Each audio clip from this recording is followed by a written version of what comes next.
Hello and welcome to episode 10 of the Analysts Bar with me, Colin Sisson, and my partner in crime, Richard Agando. Rich, how you doing? Yeah, I'm good, thanks, Colin. How are you? Yeah, not too bad, thank you. Not too bad. Now, I think first of all we need to probably start with a small apology. Really, it feels a long time since episode 9, where we interviewed Zhao from Notts County, and there's probably quite a few regular people out there waiting, and particularly those people who have subscribed, waiting for the next episode to drop. So first of all, thank you for bearing with us. But it's been quite busy. We've done an awful lot in between pods, and I think it's been really nice to see as a nice bit of kind of synergy. Really, is that episode 9 with Zhao has kind of gone on to sort of huge things with the coach's voice and with the Ian Birchnell sort of interviews as well. Rich, have you seen it? What was your take on it? Yeah, I thought it was interesting. I think it's great that we've got that resource available to us as a club, as Notts County fans. Obviously, we're very fortunate, but it's something that's obviously growing in the game. And both of us have been on courses as well recently, as with the likes of the PFSA. So we're becoming more familiar with that technology and how it's used.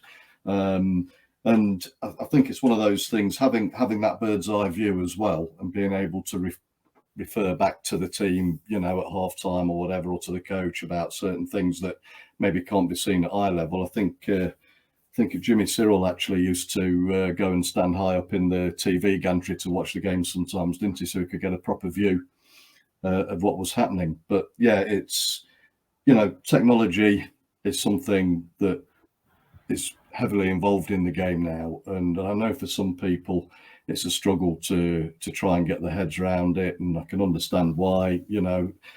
We always say football's a simple game. You just got to get the ball in the net and that's it. But it's becoming very scientific now, and the technology helps with that.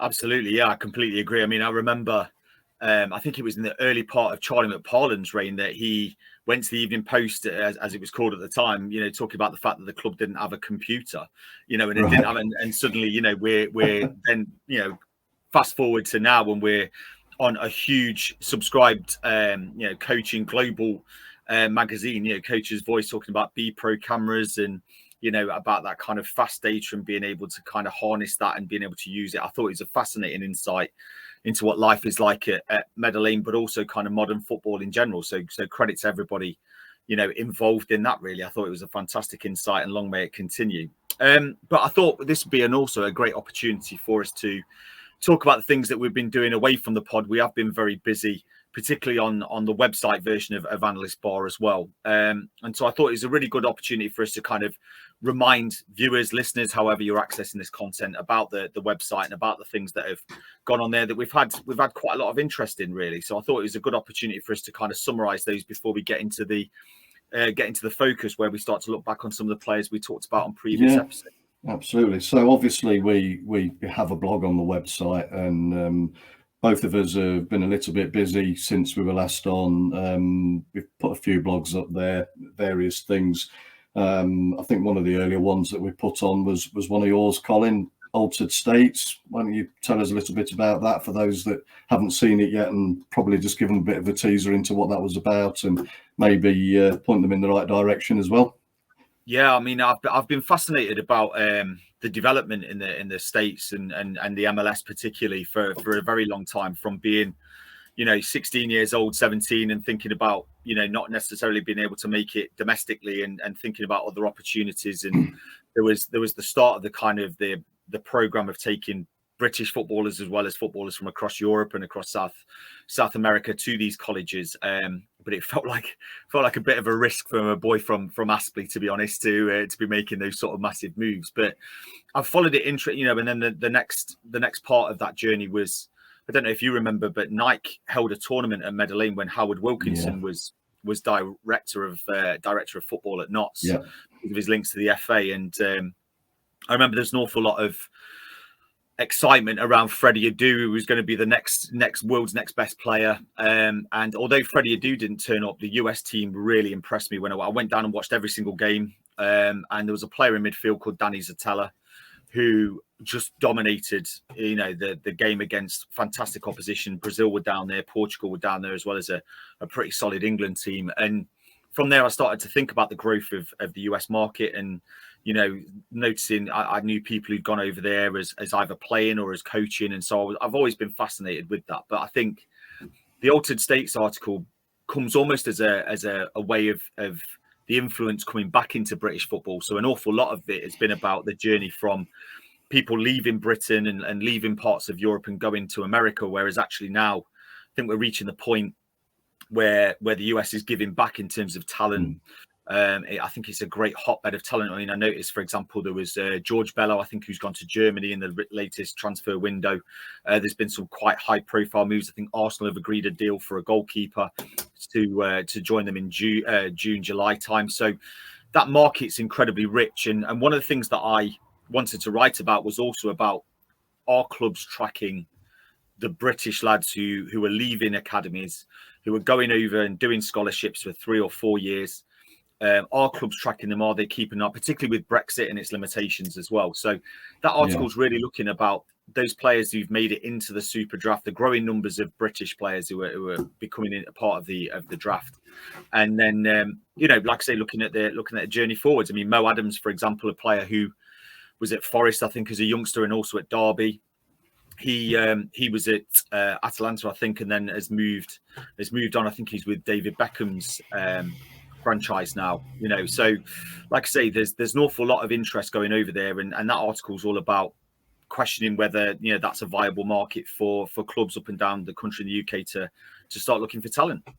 And it certainly seems when you watch games in the MLS these days, you do tend to see now that they're very well supported. There seems to be much bigger crowds going, but of course, soccer, if you like, is a really, really popular sport now, especially for kids, girls and boys over there. And obviously, they've done really well with their women's program. They've been, dominant as a national team for so long, and you do wonder if some of that's, because that domination from the women's team has kind of come ahead of the development of the men's team. So you wonder how much of that has helped to actually, push the men's game into developing quicker and becoming more of a threatening force in football, if you like, as a nation. Absolutely. And so this is also another great opportunity to talk about another fantastic article that's available on the Analysts Bar website, and it's something that we worked a little bit on together, but you did the fair amount of the donkey work really about Lone Rangers. Do you want to tell everybody a little bit about that and what they can expect from that So basically one of the things that we said we always wanted to do with this was try and look at things that people aren't necessarily, haven't necessarily got an eye on, or probably don't realise there's some importance in it, or how it can actually help to benefit clubs moving forward. And I was quite interested to see how the loan market was being utilised by players in the national, or clubs in the national leagues, but not just by clubs in the national leagues, but also academy clubs as well. So category 1, category 2 clubs, and what the uptake was of the loan market and coming down into the national leagues. And we went into some depth. There was quite a lot of information there, and I don't want to say too much, because I think if people find it's going to be interesting, then they can find it on the website at analystsbar.com. It's called Lone Rangers, but we basically looked at a period of time throughout the beginning of this season and identified which clubs had got which players in the National League on loan, where they'd come from, the positions they were playing in, were they more local to the loaning club, or was it just purely the fact that they play a particular style, that player was thought to be a good fit for the club as a loanee, etc. So there's quite a lot of in-depth information there, just about every single loan player that we could find, with their ages, their clubs, what foot they kick with, what position they play in and everything. It's all in there, and probably well worth the read. Oh, I absolutely agree. And I mean, don't just take my word for it as well. And Rich, I think you've been very subtle really with the praise for that, because I mean, I must admit, I played a very small role in it. You know, like I say, you did the vast majority of work, and you deserve a lot of praise for that. But also, you know, the engagement we've had on that article, you know, from all over the football pyramid as well, and you know, some very high praise indeed. So you deserve an awful lot of congratulations for that. And like I say, hopefully that whets the appetite of people listening as well to go on and access that and taking, like you say, an awful lot of important data there as well.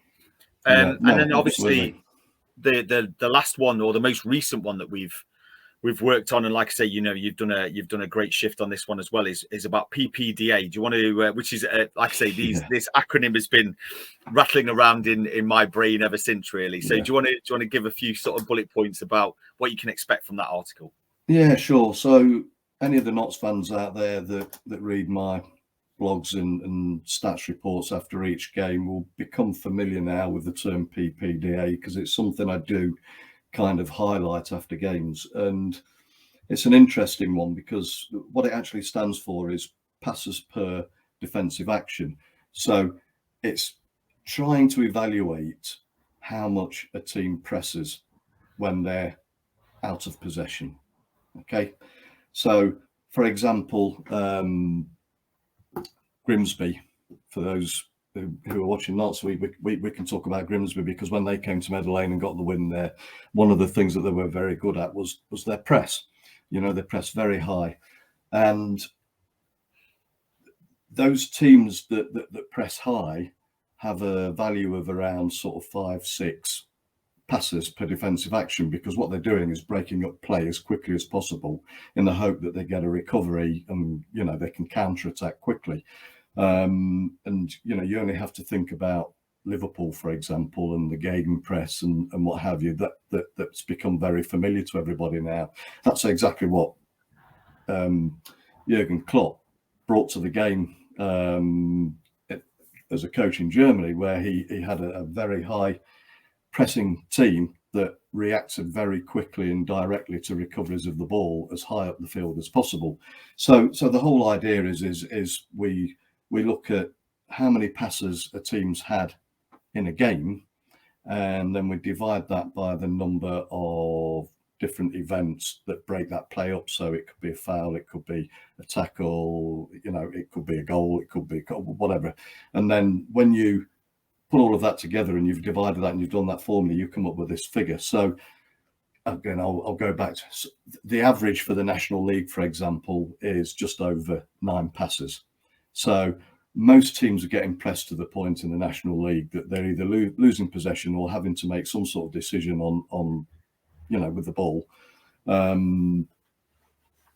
after about 9 passes. So and Notts County, for example, because we talk about Notts because we are Notts fans, I keep saying this, and I do apologise for those of you that aren't, but they're very much average in the pressing. We know that Notts aren't very much a passing team, but a pressing team. But what they are very much is a passing team and a patient team, and they're happy to build up slow and wait for their chance to find those spaces in between the lines to beat the press wherever they can. And what this means is they're actually top of the charts in the National League for PPDA against. So if you're pressing and your opponents have got the ball, the amount of times that they've got the ball is your PPDA against. I think if anybody's confused by now, I'm not surprised, because I sound like I'm just talking gibberish, but it's well worth looking at the article because it's explained very clearly what's involved. But I mean, there's been a couple of games just recently where Notts have played. I mean, the last game against Halifax, which was just unbelievable. It had a player sent off after 30 minutes, and it was 70% of the possession was with Notts, and it was just a constant bombardment of the Halifax rear guard.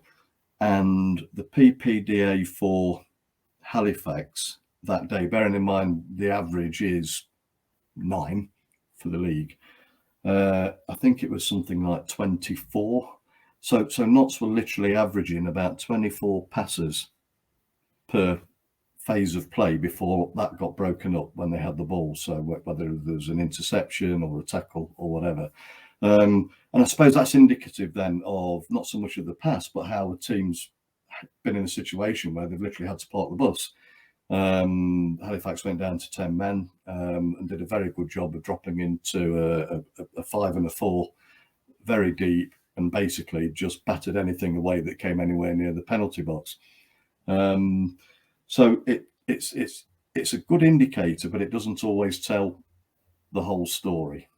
What is interesting is the fact that you brought up when we were discussing this, is that the National League's average PPDA is about 9.21 or whatever. And I think when you look at the top 5 leagues in Europe, it's something like 12 or 13. So maybe that gives an indication that there's a little bit more time on the ball. The higher up the pyramid you go, the higher up in the game you go. I don't know. But I thought it was a good observation. And again, it's something that's discussed in the article.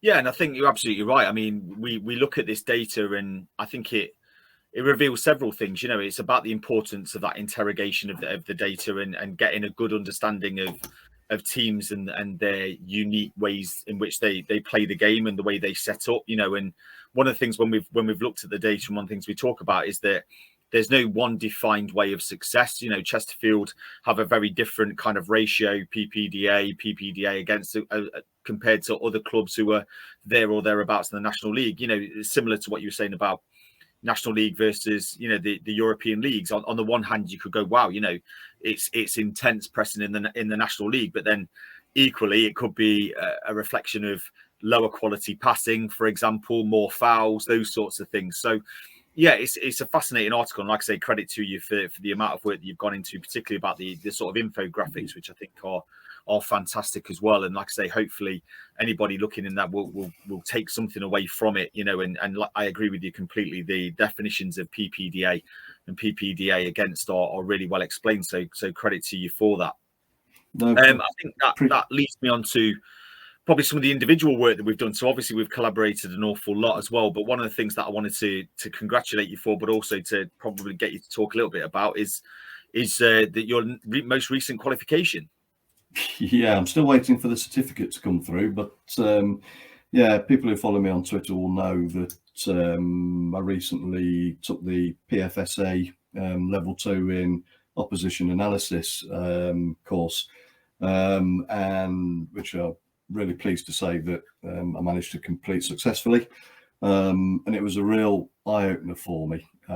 It's really interesting when here I am, I'm in my mid-50s. I've watched a lot of football over the years, and it was amazing just in, you know, doing that course over 2 days, what I didn't know, you know, when it comes to the tactical side of the game and actually analysing the game and watching players and teams and understanding about their shape and style of play. It really was quite fascinating. And again, there's a science to it.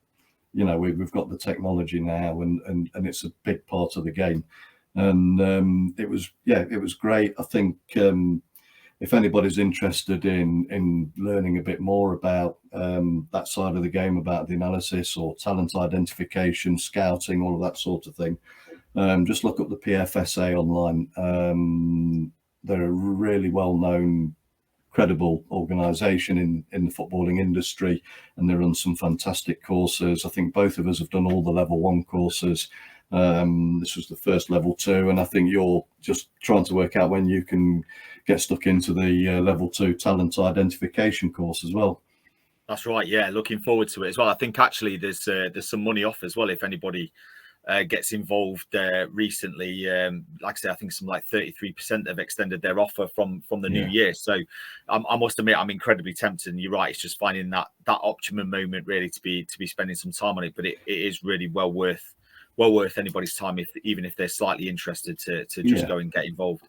It is, and obviously from our point of view as well, you know, we're trying to be more involved in the industry from an analytical point of view, from a scouting point of view, and it would be wrong with us to think we could just sit here doing a blog, doing a podcast or whatever, talking about players, talking about tactics, analysing the game, if we'd actually, you know, not actually had some sort of guidance and training and making sure that we do understand what we're talking about, and that what we're offering the listener and the reader actually adds a bit of value as well, and gives us a bit of credibility. So the other great thing as well was, which I really enjoyed, it was a 2-day course for the level 2, all on Zoom. I think there were about 30 odd people on there, all over the world, absolutely all over the world, and got talking to and meeting, over Zoom, a lot of great people from, far-flung places. And it's really interesting, a bit of an eye-opener as well about how the game's perceived in different countries and who's been to see what games. And, we had one of the tasks that we were set was overnight was that we actually had to watch a game and do our own analysis of it and then present it the next day. And of course, the course started at 3:00 on a Saturday afternoon, which was fantastic for me. I think we were away at Bromley or something, so I probably didn't miss much. But so I basically had to sit and look at some video and watch a game and do my notes. But the next day, when we were put into groups and people were presenting, it was great. There was a lad in Italy that had gone and the next morning, on the Sunday morning, and gone and watched a local game, and it printed everything out and written it all down, and the interaction was fantastic, and it was just great to see the enthusiasm as well there. And that's another thing, if you're thinking about doing it, you do have to be quick on the uptake as well, because those courses are selling very, very quickly. Absolutely. And like I say, I've been I think, like I say, just talking about the things that I've been doing as well in the background to all this. So you've been busy with your course, and like I say, I'm very, very excited to sign up for the level 2 talent identification. But on the topic of talent identification, one of the things that we've tried to do, and the reason for the course, is trying to develop that kind of, I suppose, authentic voice, trusted voice within a very crowded industry, and within a very sort of complex industry, particularly coming into it as we both have admitted, coming at it from shall we say slightly more mature ages, and from slightly different fields as well. So it's been really interesting for me to just have had a few conversations, some very unexpected communication via a range of media, whether it's Twitter, whether it's someone who's got my number from somebody else, whether it's through LinkedIn, from people all, across the football pyramid, really, just to gather an opinion. And I think, just as you found on the course, it really is exciting, but also incredibly interesting how open the industry feels. You imagine that football is quite a closed shop, and don't get me wrong, I'm sure it is in certain parts of it, and there are still sort of secret enclaves or whatever, but I've been pleasantly surprised with the number of people who've reached out, who've either asked my opinion about a particular player, or maybe on podcasts like this I've talked about a particular player, and that's whetted their interest and they wanted to know a little bit more. So thank you for those people who've done that, and please continue to do that, because it really is important to us to develop that kind of that authenticity, really. Yeah, I think you're probably playing it down a little bit as well, because I know you've had conversations with a couple of people at a decent level that have asked you about players and what have you, and you are very knowledgeable. I'm saying this, I'm trying to get the tenner back that you just took off me. But no, I think it's great that that you're able to have that input now into the industry, and that people are turning, especially to yourself, on the scouting side of things, because I think that's one of your fortes for sure, on the player ID and talent ID side of things. So no, I think that's great, and hopefully there'll be more of that to come as well. Yeah, fingers crossed. But I think that also sort of neatly links us on to the theme of this podcast, of episode 10, because one of the things that we're going to hopefully do is go back over some of the players that we've recommended on previous pods, and keep up to date with their progress, really, and be able to talk about the things that had drawn our attention to them and the circumstances that had caused us to look at those players, but also starting to think about the journey that they've been on, and also throwing a few names that maybe we're keeping tabs on, who we're not going to go into too much depth about, but maybe talk about how we see their potential development going forward. Yeah, I think I've got I don't know if people will be able to see this, but I've got a list of about 7 players just here behind me that essentially, Mr. Sisson, they were all yours. They were all your picks. So where would you like to start? Good question. Right. So I think I suppose one of the things we should talk about before we go into the visualizations, I suppose. And I really don't want to make this sound as a kind of blow my own trumpet sort of thing. But one of the things that we were going to talk about was about Zach Brunt, and particularly kind of the rather unexpected development, shall we say, of in our very first episode mentioning a player who we felt, and I think it's important to talk about the circumstance that we brought him up in. We were talking about the kind of the role Ruben plays, Ruben Rodriguez at Notts County, and thinking about players that could fill that particular position. And I mentioned Zach Brunt on loan from Sheffield United, and I never ever anticipated that we would ever, irrespective, here we are in episode 10, that we would ever kind of not hit the nail on the head, but certainly make quite a decent sort of prophetic prediction, really. So it's been really fascinating to watch him in the Notts shirt. Obviously got quite a bad injury, didn't he, on Tuesday? Quite a whack, and so hopefully, I think he just ran into a brick wall. Yeah, I think he did. But hopefully he's on the road to recovery, and we look forward to seeing him and seeing how he develops.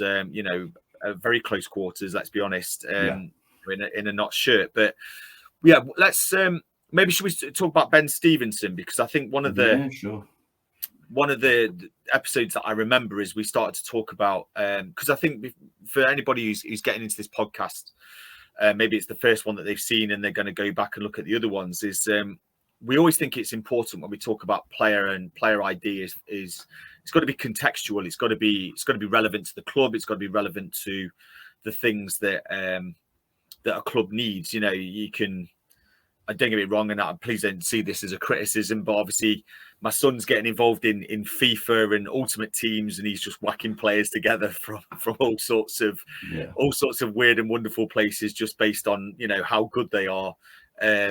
And obviously, I'm a absolutely avid fan of Football Manager and those sort of things, and believe me, I'm as guilty as anybody else of trying to bring a wonder kid in from Azerbaijan or whatever else, you know what I mean, with and just sort of whacking him into my team and hoping for the best. But one of the things that we've learned on our courses, one of the things that we've tried to do through this is contextualize it with our understanding of Notts and knowing where those gaps were in terms of recruitment. And one of the reason why Ben Stevenson's name came up was because we were questioning what happened when, and as it turned out, it did happen. Michael Doyle went and sort of retired and continued as an assistant manager. So Ben Stevenson is probably the first player to go back and look at and see how he's doing now. Well, I'll just bring this up here. Hopefully everybody can see this. So this is this is Ben Stevenson's basically sort of some of his key stats for this season so far at Forest Green Rovers, who, if anybody's keeping an eye on what's happening in League Two, appear to be doing quite well this season. So talk us through what your thoughts were with Ben then, Colin, and how that correlates to some of the numbers that we see on the screen now. Yeah, so one of the things that was loud and clear about Michael Doyle and how he contributed to Notts in his last season was the accuracy of his passing. And so I was looking for a player who could potentially have come into Notts at National League level and really sort of replicate that quality. And so you can see this sort of stat to the accurate passes, bearing in mind that's League Two as well. So a league slightly higher than the National League. In terms of standing, 83.4% in terms of accurate passes. So has continued that vein of form that I'd spotted in the previous season, and has been absolutely instrumental. You can see with 31 appearances for Forest Green Rovers, he is absolutely key to that side. And also, I have to also point out as well, one of the things that we needed, or I felt we needed when Michael Doyle left us, was a consistent performer. And so, like I say, it's great to see that although he moved on somewhere else, Ben has continued with this kind of reliability in the first team. And it seems like he's one of the the first names on the team sheet. I think also something that I was aware that he could do, because I know that he's played in slightly sort of more forward roles. He's one of those players who can sit in front of a back four. He can play as a kind of traditional sort of six, but also he can get forward as well. He's that successful dribbles. Thinking about Notts, thinking about what we talked about with PPDA. They're a possession heavy side. They're used to keeping the ball, and so you can see that he would have fitted in beautifully into Ian Birchnell's Notts lineup, but also he's doing fantastically well at League Two level with successful dribbles. Yeah, absolutely. So that was Ben Stevenson then, and yeah, he's doing a great job there at Forest Green Rovers. He's obviously a regular, as you say, with 31 games, and they're running away with the league there at the moment. I think it's something like 10 points clear at the top with a game or two in hand or whatever with those below them. So yeah, but then again, on the plus side, we got Matty Palmer.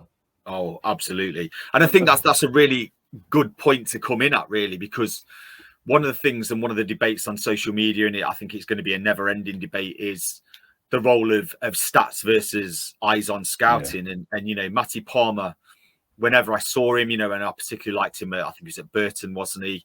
Yeah. Fantastic player, but had gone to, I think we got him from Swindon, if I remember rightly, or that was his last club. And obviously he was struggling to get games, and I'd imagine that his Y-Scout data would have reflected that. He wouldn't have looked a standout performer, but what a player that we've got there. And like I say, instrumental in Notts and very much the heartbeat of that side. So I think that's a really good point to kind of come in about the importance of also using the data, but then also using that to get the eyes on scouting, because that's how Matty Palmer would have been brought into Notts, and that's why we've got such a significant player in our midfield. Absolutely. So should we talk about Ben Fox? Yeah, let's do it. Yeah, here we go. We did see him briefly a couple of weeks ago at Meadow Lane. Came on, got injured and went off again. So let's have a little chat about Ben Fox then. And as you can see, at Grimsby this season, 26 appearances. So, he's been pretty regular in the first team there as well. And maybe you can talk us through what kind of caught your eye with this particular Ben then. Yeah, well, as we've talked about on previous pod, both about Michael Doyle and his unique sort of stats, and as we talked about Ruben as well, is sometimes you can't get the whole package in one particular player, and I felt that Ben Fox, even though, and you can see it with the accurate passes, 76.2%, and we've already talked about how intensive it is in the National League in terms of press and those sort of things. So I think that's a really good stat, and it shows he could do that. But it was about the combative element, and that's not to say that Ben Stevenson couldn't do that, but I felt that we really needed to kind of maximize that, in the Notts midfield, or in this sort of midfield area. And so I saw Ben Fox as being able to do that, and you can see that with some really impressive stats there. I mean, like I say, defensive duels won 61.4, which isn't a bad stat at all. But I think also, and you talked about this, and you're very much aware of the National League average on this, losses in your own half as well is being fairly low as well. Yeah, and that's important, because obviously the lower the better. And just to give an indication, I think the average at the moment in the National League for losses in own half is somewhere around 43%, something like that.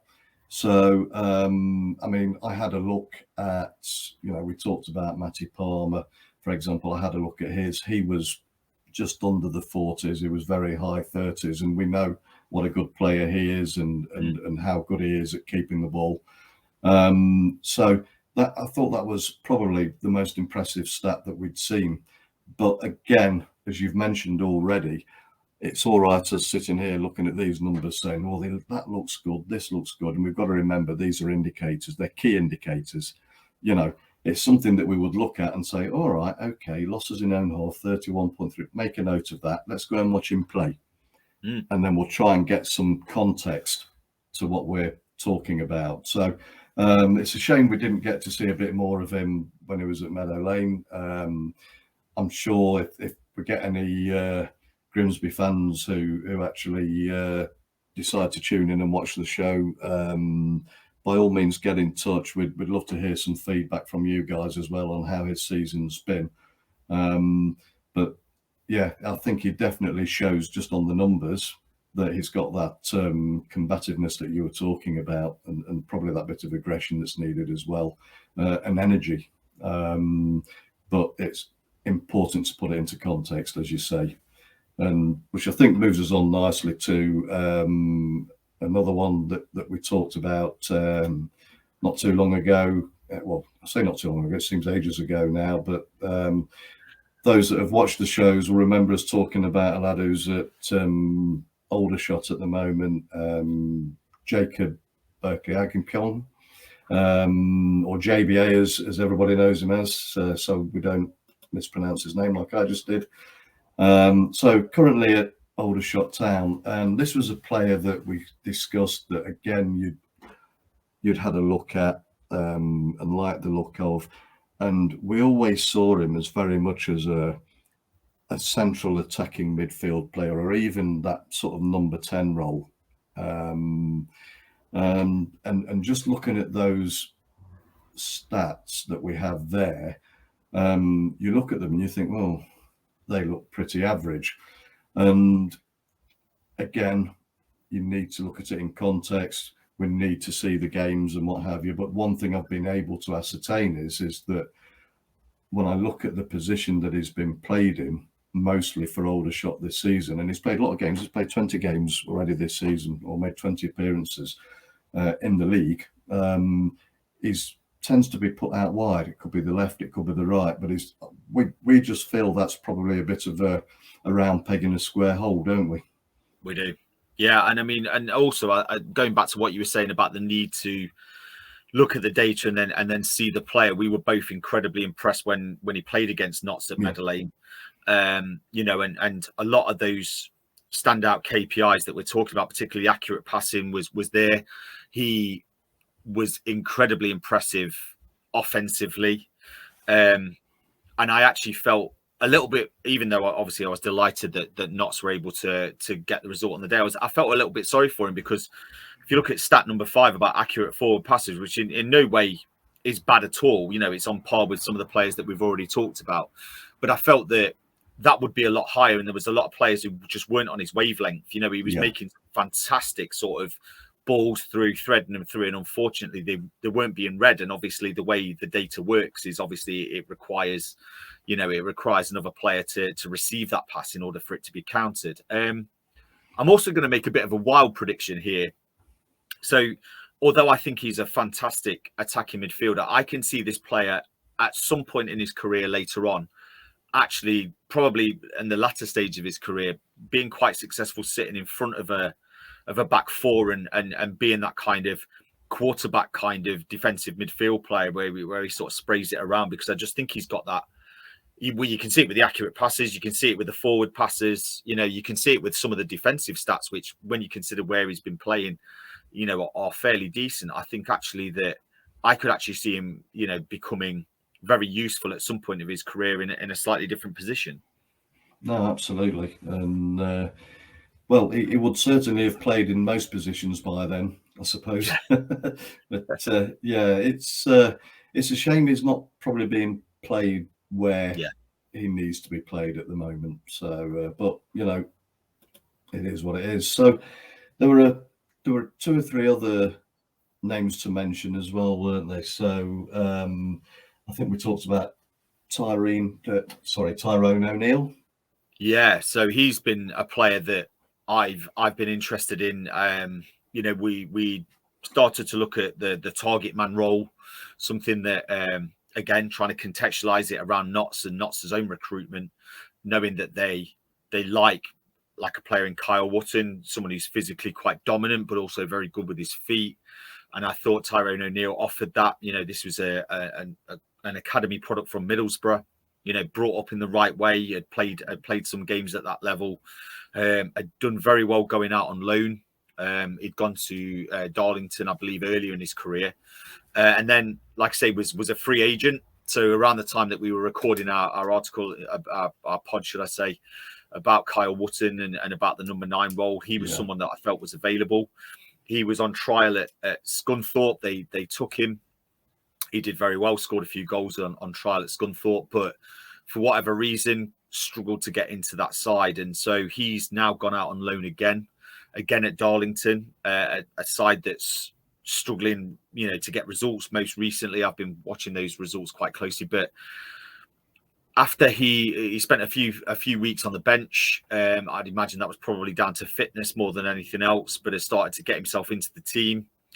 I think it's always a great sign when a player scores goals in a team that's struggling, and he certainly contributed to them. And there's been without wanting to put too much gloss on it, there's been a little bit of a resurgence recently, and I'm not going to put it all down to him, but I really do think that he's adding value there, so that he's a player that I'm keeping an eye on. Obviously there are some limitations about the data that we can access in National League North and those sort of things as well, but he's a player that I'm keeping a particular eye on, because who knows what's going to happen, whether Scunthorpe are going to keep him.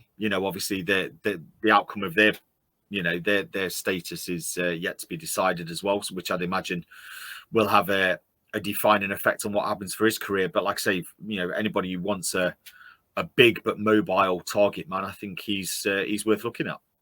Yeah, absolutely. Okay. Right. Tyrese Sinclair. Let's have a... So Tyrese, he's a player who's been at Mansfield Town. I've seen him, again, the need to not just look at data, but also, see him in the flesh. I've seen him a few times now, and every single time that I've seen him has been really impressive. He came out from a conversation where we were talking about kind of the number 10 role again. A player who finds fantastic space in front of the opposition's defence, finds those pockets really well. Really good feet. Weird thing to say, but I'd say sort of soft feet. The ball always seems to stick to him, receives the ball really well, sort of effortlessly. I'd imagine physique-wise, he's probably had to do a little bit of work, really, being a little bit smaller. But I've seen him take some absolute beatings as well in some of the games that I've seen, and he's picked himself up and exacted fantastic revenge with some fantastic set plays. So really good at free kicks, corners, those sort of things. So he's again, we've brought up Scunthorpe, so he's been at Mansfield, and they've sent him out on loan to Scunthorpe to get games. He's getting games. And like I say, I'm watching those games incredibly closely because, again, a player who I think has got a lot about him. And I think, now that he's got that chance and he's getting picked, I think he's definitely going to be one to watch from now until the end of the season. Excellent. And then I think there was just one other lad that we picked up more in a defensive role, I think, wasn't there? And that was somebody we got first-hand knowledge of just a few days ago, Tom Bradbury. Yeah, like I say, so we started to look at, Notts had a few defensive issues around injuries and those sort of things, and we did an episode where we started to look at a player that we could either we looked at a free agent, we looked at a loan solution, and we looked at a potential signing option, and we felt that Tom was the signing option. And like I say, performed incredibly well, going back to the game that we've talked about with Notts, having a ridiculous number of shots and a ridiculous number of possession, but ultimately Notts were rejected because of Halifax's ability to dominate their own box and being able to dominate particularly the 6-yard box. Notts won very little in terms of headers and corners and flick-ons and those sort of things. And so, was impressed with his performance. And I know for a fact that there was some anxiety around the January window whether he was going to be taken away by a league club. That hasn't happened. And so, watch this space in terms of, his KPIs are really good in terms of his performances. And it'll be interesting to see what journey he goes on going forward, and whether he remains a player there for much longer.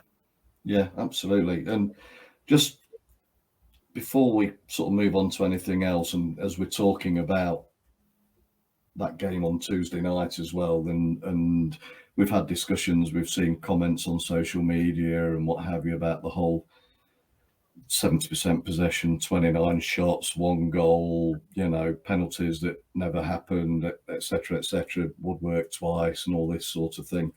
But somebody was asking on Facebook, on one of the Knots pages on Facebook, about the set pieces, so corners and free kicks that we were putting into the box, and our success rate from those, because it did seem that we were lacking a little bit in that respect.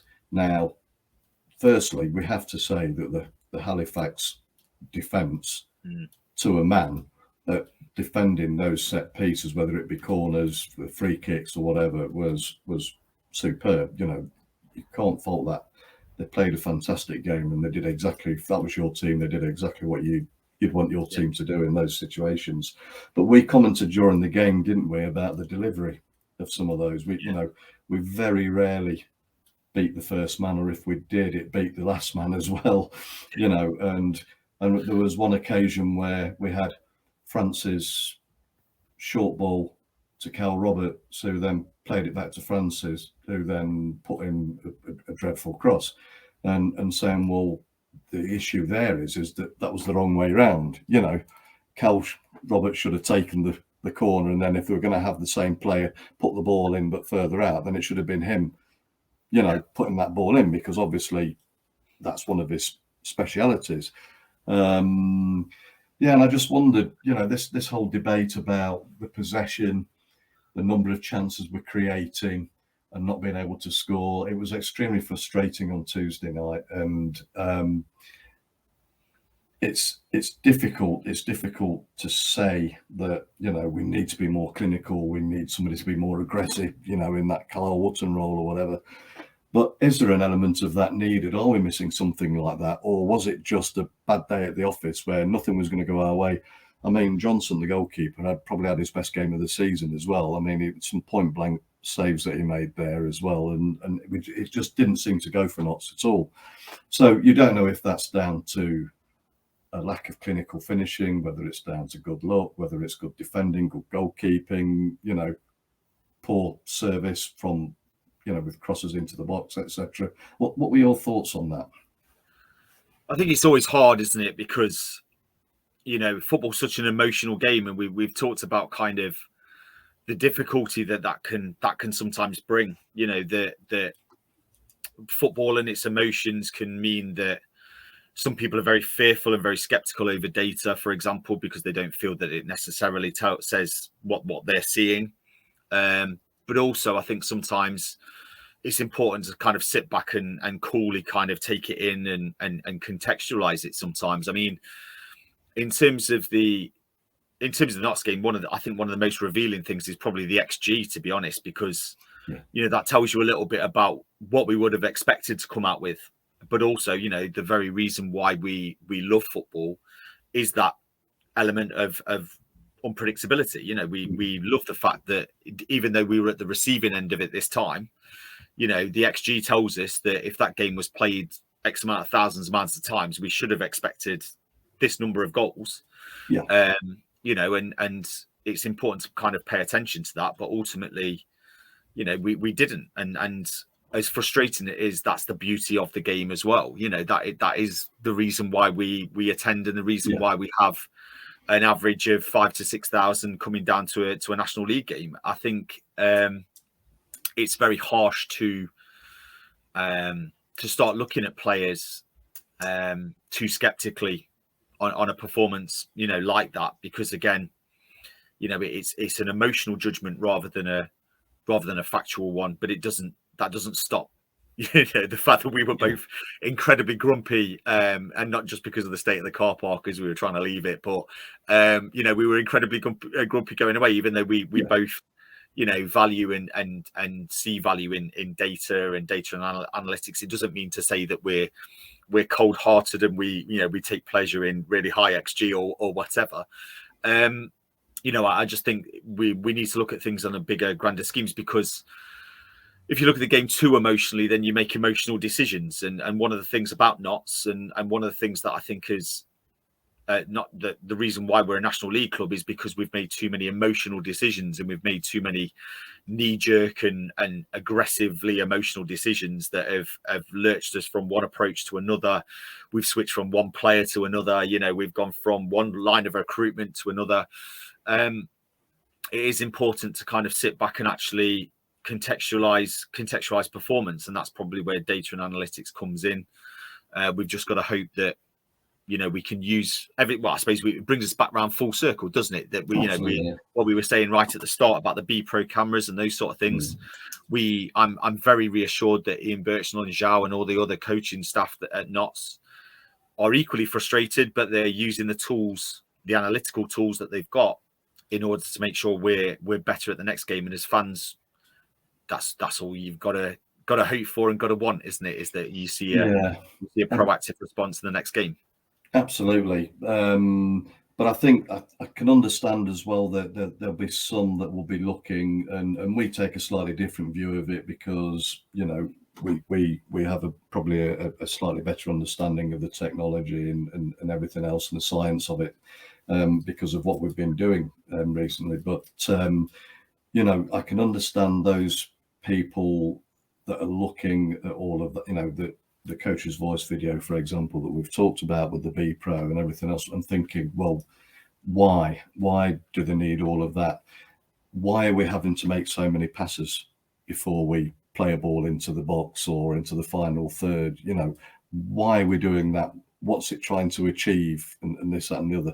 And not probably fully understanding, and probably thinking that the coaching side of it with technology and the science all built in might be over-coaching the players to a point that they become less effective and have less of an impact when they need to have.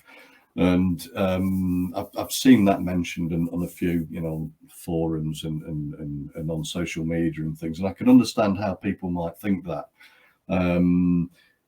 But if you're being coached a particular way to do a certain thing and your players are doing what you've asked them to do, and all that's happening is you're getting the ball into that area that you've told them to get it into because you've got a higher chance of scoring, and then we're not scoring, then that's a little bit then that we need to start looking at and trying to understand why that is. And it was quite easy to see on Tuesday night that there was two walls of blue shirts, an absolute giant obviously in the goal because he was everywhere the ball was, and I don't know, 2 foot wide goalposts and crossbar as well by the looks of things. But it certainly creates interesting and healthy debate, and I know that there are people out there that just don't want to listen, don't want to see anything to do with the data and the stats and all the science of the game, because they're from a time when all that mattered was you head it, you kick it, you get it in the goal. It's as simple as that. And I understand that. I don't have an issue with that at all, but I do sometimes get a little bit frustrated because you try your best to try and make people aware of what's happening with the data and why we look at that data, and sometimes people don't necessarily want to know, and that's absolutely fine. But just going back to something you mentioned as well before we go on to something else, everybody knows I'm a bit of an XG fanboy, if you like, and I'm always talking about it, and I'm always teasing about it before I put the stats reports up and everything.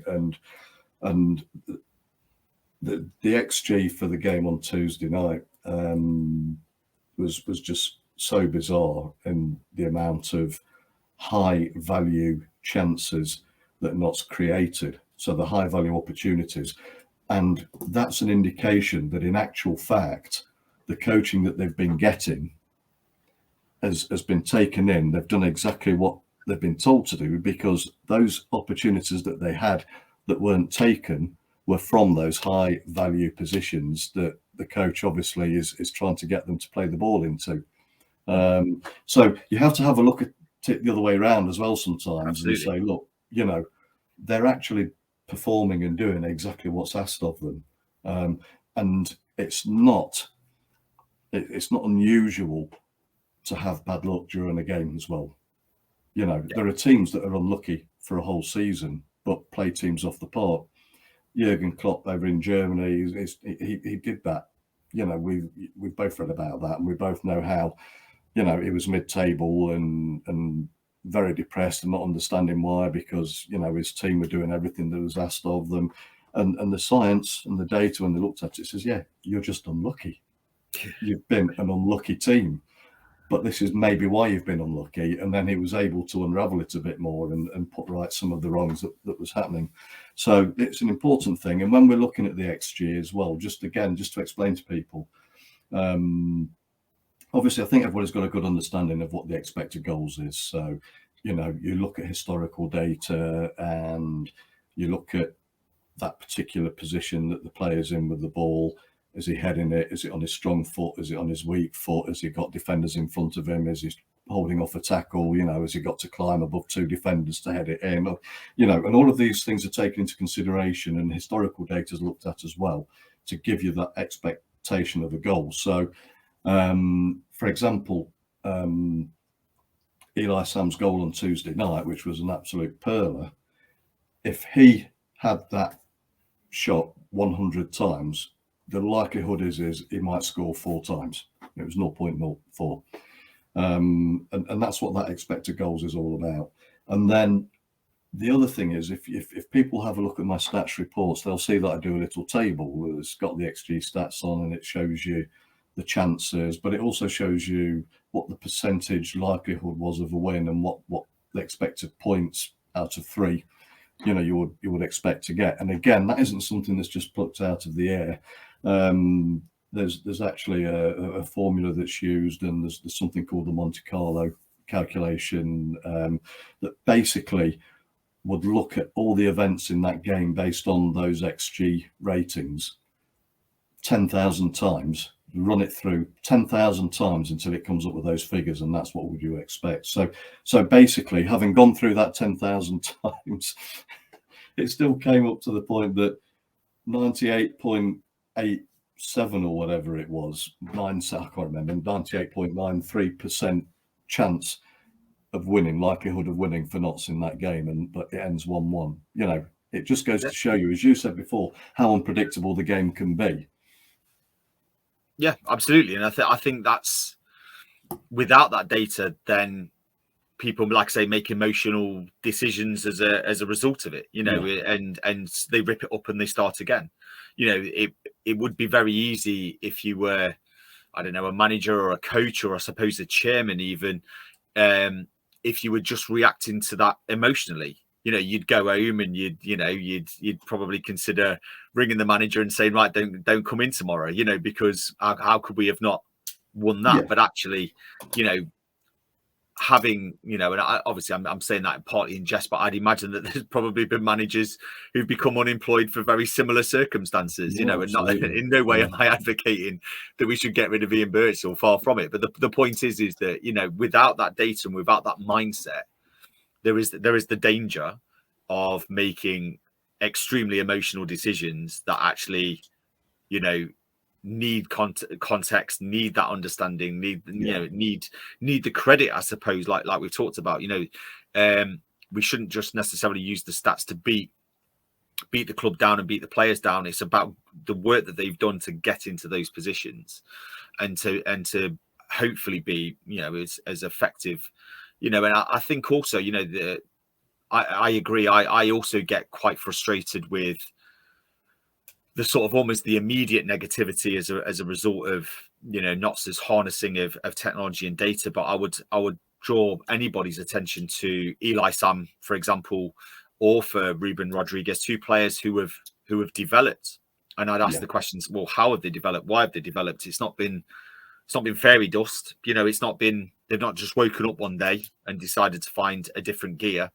And Ruben's been in a different gear for a very long time. They're in there because of intensive focus on their performances, intensive focus on shape, you know, intensive focus on getting into those positions and what to do, you know, and you know, like I say, credit to the whole club for having these players and developing those players, because again, without that kind of developmental idea, Notts are just going to recycle their squads, or any club will be recycling their squads season after season or transfer window after transfer window, because again, it will be based on emotion and not fact. Yeah, absolutely. No, it's a really good point.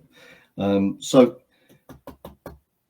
just moving on then, I suppose we're kind of getting to the point where we might think about winding this up a little bit, but a couple of things that we might have for the future, what's happening next for us, etc.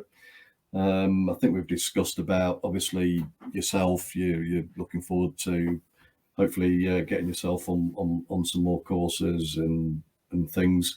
But I'm not going to say too much at the moment either, because it's very, very early days. But we've been working on a really exciting project. The two of us plus another, which hopefully, as we sort of get towards the back end of the season, we'll be able to start sharing a little bit more. But yeah, that's your big clue there. So if you're listening and not watching, you've missed it. That's all I'm saying for now. But watch this space, because there's something that we've got coming up in the future that we're both extremely excited about. And I must admit, I'm absolutely champing at the bit as well to crack on with that. Yeah, completely agree. Like I say, you know, we talk regularly, you know, and we've been excited with this and looking forward to kind of growing the ideas that we've got, you know, and like I say, really excited. You know, when you think about it, we're at episode 10 now, but you know, we've only really started this journey over a short amount of time, and we've got a website, we've got a podcast, and you know, we've got a Twitter feed, and we've got mugs, we've got and like I say, you know, if we could Analysts Bar.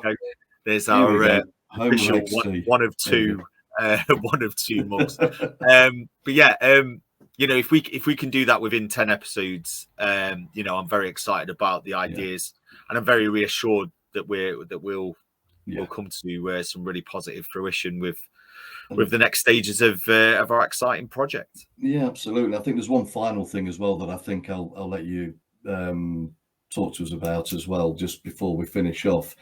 As we've always said, one thing we've always wanted to do is try and add some value to the football community as well. And we launched in a small way, really, something for the younger football fans and analysts amongst us. And we thought it'd be great to try and get kids more involved in football analysis. And that's why we came up with the Junior Analysts Bar idea. And I think there was a young Sisson was one of the first people to get involved in this and do his bit, and was a bit of a guinea pig for us, but did a great job as well. Yeah, he loved it. Absolutely loved it. Yeah, we came up with this idea because, like I say, we wanted everybody.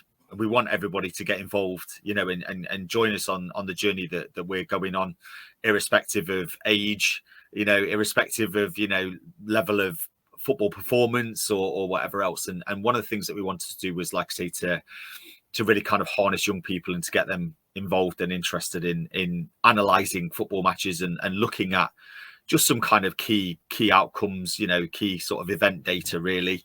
And James, my eldest, absolutely loved being a bit of a guinea pig and going through and watching games, and he's constantly nagging at me to print another one off so he can write it down. And I think it kind of harnesses a lot of those things that young football fans, and I remember doing this, I'm sure you did it too, you know, writing down your team sheets and your team numbers and those sort of things. But then it's also kind of keeping an eye on those kind of key things, assists, goals, you know, really starting to recognize performances, tactics. You know, James is starting to become more and more aware that different teams line up in different ways. But I think also, you know, it's thinking about, you know, maybe that there's a young boy or a young girl out there who's you know, involved in a team who may not necessarily be the best player, but can play a role in that team by you know, like I say, printing out one of these documents and following the team around and being able to kind of write this information down and play a role and play a part of it. So yeah, I think it's a fantastic sort of aspect to what we're already trying to offer, and we're constantly trying to develop the Analyst Bar kind of diet, if you like. And I would recommend any parent or anybody who's involved in young people and football to get these printed, because, you know, taking them in, getting them involved, who knows where that journey's going to end. So just to clarify then, on the website, there's a page now for the junior analyst in your family, and there is a sheet that they can download that basically allows them to complete all of that information that you were talking about. So they can talk, they've got a bit to fill in about the weather and the conditions, you know, who the two teams are, what formation they've started in, and goals and assists, etc. So there's quite a bit of detail in there, but I'm sure it would help them with other skills as well that's required in life moving forward and through school and what have you. So hopefully it becomes something that does add that value that we're hoping that as we move onwards that we continue to do that. So again, to find that and lots of other stuff as well that we've talked about, a lot of the visuals and everything else that we have on the show, normally they're up there on the website. So if you head over to analystsbar.com, that's where you'll find us. You'll find the blogs we talked about. You'll find these visuals. Just click through the episodes and you can download whatever you like. It's all free.